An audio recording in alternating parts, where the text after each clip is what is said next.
Sa bawat barkada, laging may tawanan, may kulitan at minsan may tampuhan. Hindi lahat ng araw ay masaya. Darating ang panahon na susubukin ang samahan at doon natin malalaman gaano nga ba katibay ang pagkakaibigan.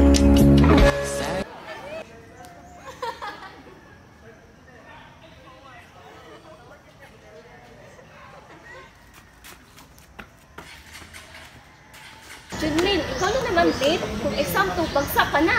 Grabe ka, chill lang, at least present. Basta huwag kang mawawala sa group work, ha? Oo nga, laging huli, pero bida pa rin. Basta guys, seryosohin natin yung group project. Deadline na kasi next week.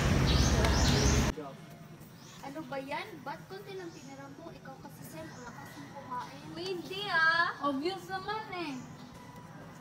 Hala, serious na nga. Baka ma-pressure tayo pag lagi tayong ganito. Oo nga, Divine. Ikaw na magsabi. Kasi kung ako yung late, diba ako naman yung first na pupuntahan. Junmin! Sam! Seryosohin nyo naman. Ang dami pa natin hindi nagagawa. Relax ka lang, magtapos din to. Kung lahat chill lang, walang matatapos. Bakit mo na ako na lagi may kasalanan? Guys, wag naman ganyan. Kaya natin to. Oo, mag-focus na lang muna tayo. Hindi nyo kasi ako naiintindihan. Bahala na kayo.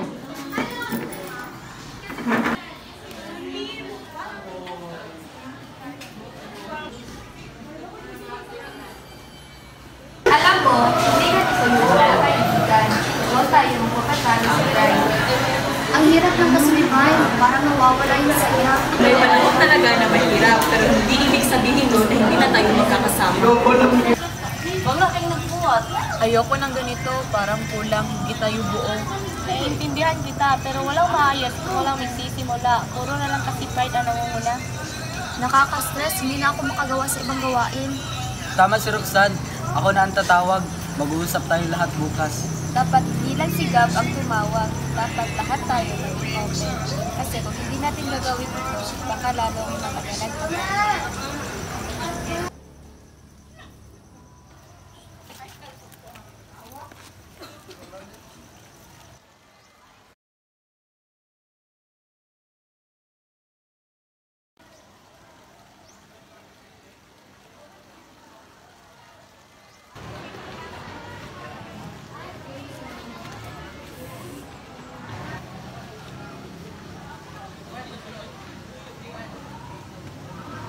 Ba? Kasi ikaw na nga.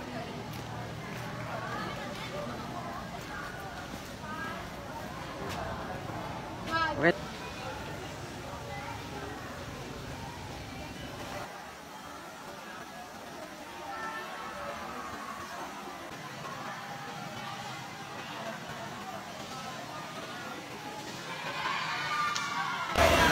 Alam kong awkward, pero ayoko matapos tayo ng ganito.